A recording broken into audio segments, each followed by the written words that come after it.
अजमेर दरगाह में शिव मंदिर होने के दावे से जुड़े बहुचर्चित मामले में शनिवार को सिविल न्यायालय में सुनवाई हुई। अदालत ने जिन आवेदकों के जवाब अभी लंबित हैं, उन्हें 6 मई को उपस्थित होने के निर्देश दिए हैं। अब इस प्रकरण की अगली सुनवाई 6 मई को निर्धारित की गई है। सुनवाई के दौरान 110 की एप्लीकेशन के तहत पक्षकार बनने के लिए दाखिल अर्जियों पर विस्तार से बहस हुई। जानकारी के अनुसार कुल 12 लोगों ने खुद को वादी और प्रतिवादी के रूप में शामिल करने के लिए आवेदन प्रस्तुत किए हैं। हालांकि न्यायालय ने फिलहाल यह तय करने का फैसला सुरक्षित रख लिया है कि किन किन को पक्षकार बनाया जाएगा। मुख्यवादी विष्णु गुप्ता ने बताया कि 12 लोगों ने खुद को पक्षकार बनने के लिए आवेदन किया है, लेकिन उनकी ओर से इसका विरोध किया गया। उन्होंने अदालत में दलील दी कि किसी भी नए व्यक्ति को इस मामले में पक्षकार नहीं बनाया जाना चाहिए। वहीं पक्षकार बनने के इच्छुक आवेदकों में राज्यवर्धन सिंह ने भी अपना पक्ष रखा। उनका कहना है कि उन्होंने ही सबसे पहले इस मुद्दे को उठाया था और न्यायालय तक पहुंचने की पहल की थी, इसलिए उन्हें पक्षकार बनाया जाना चाहिए। दूसरी ओर दरगाह पक्ष से जुड़े कई लोगों ने भी 110 की एप्लीकेशन के तहत खुद को पक्षकार बनने के लिए आवेदन किया है। दरगाह दीवान के प्रतिनिधि और अंजुमन कमेटी की ओर से भी न्यायालय में अर्जी दाखिल कर अपने अपने तर्क प्रस्तुत किए गए। सुनवाई के दौरान 2 आवेदक अनुपस्थित रहे, जिन्हें 6 मई तक का समय दिया गया। जितनी इंटरवेंशन थी जो पार्टी बनने के लिए आई थी उन पे लंबी सुनवाई हुई। लास्ट तारीख पे भी लंबी सुनवाई हुई थी। कुल 12 एप्लीकेशन इस केस में इंटरवेंशन बनने के लिए आई थी। उन 12 एप्लीकेशन पे सुनवाई पूरी हो गई है। सबका पक्ष रखा। हमने सभी एप्लीकेशनों का विरोध किया है, क्योंकि कोई भी नया साक्ष्य लेके कोई भी एप्लीकेंट नहीं आया और अदालत की कार्रवाई उन सबके पार्टी बनने से अवरोधी होगी, समय नष्ट होगा। इसलिए हमने सबको अपोज किया है और साथ ही साथ अदालत से रिक्वेस्ट की है कि जल्द से जल्द इसका ऑर्डर लाएं, ताकि कार्रवाई आगे सुचारू रूप से चल सके। माननीय अदालत ने सबकी बातें सुनी है, सबके आर्गूमेंट सुने हैं और ऑर्डर रिजर्व किया है। देखते हैं ऑर्डर आज आ जाएगा या कल सुबह आ जाएगा। ऑर्डर आने के बाद 7/11 की सुनवाई सुचारू रूप से चलेगी, जो कि दरगाह कमेटी ने ऑब्जेक्शन लगाया था। उस पे 7/11 की सुनवाई पूर्ण होने के बाद दरगाह जिसे बताया जा रहा है उसकी सर्वे होगा और जो हमने अपने दावे में जो साक्ष्य पेश किए हैं वो सभी साक्ष्य के आधार पर सच्चाई सामने आएगी।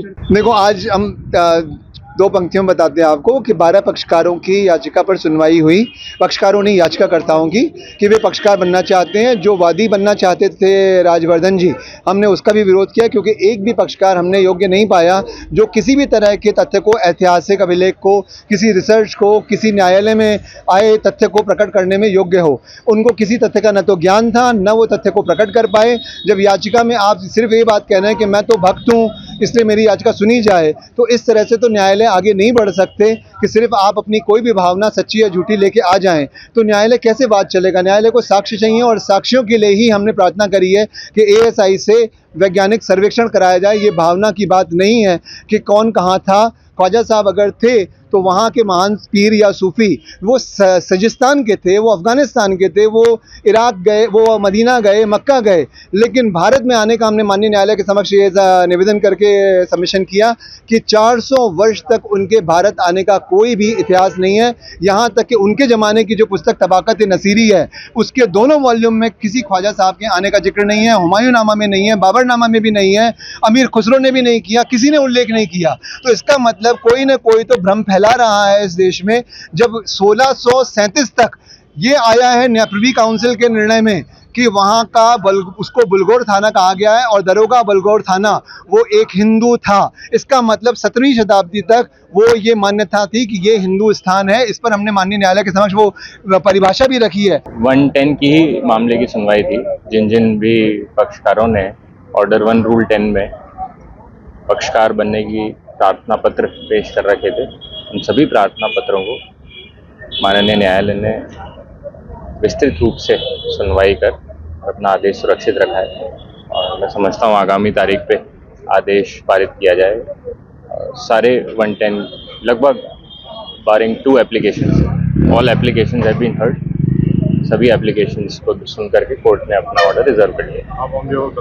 मैंने ऑर्डर 1 रूल 10 जो हमारे दरगाह दीवान है सज्जाद नशीन साहब, उनकी तरफ से पक्षकार बनने की एप्लीकेशन की पैरवी करी थी कोर्ट के सामने।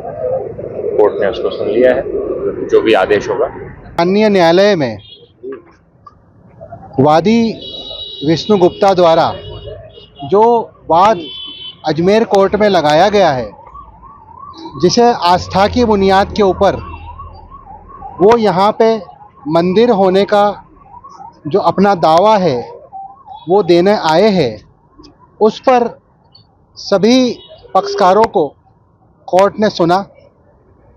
हम सर्वधर्म ख्वाजा मंदिर पंजाब होशियारपुर ज़िले से सूफी श्री राज जैन की ओर से यहाँ पे प्रस्तुत हुए और हमने अपनी बात रखी।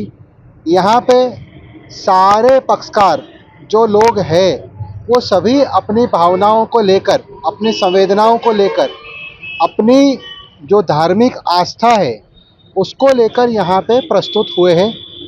हम सर्वधर्म ख्वाजा मंदिर की जानिब से जो वहाँ पे पंजाब में होशियारपुर में पहला देश का मंदिर जो सूफी मंदिर है, जिसके तौर पे हम लोग वहाँ के उसके सूफी राज जैन जो है वो उसके संरक्षक है, तो माननीय न्यायालय को हमने अपनी बात रखी है ताकि हमें भी उसमें प्रस्तावित जो वादी पक्षकार के तौर पे हमें जो बनाया जाए और प्रतिवादी बनाया जाए, तो माननीय न्यायालय ने हमें बहुत अच्छे से सुना और अगली सुनवाई 6/5/2026 को ऑर्डर पे रखी है।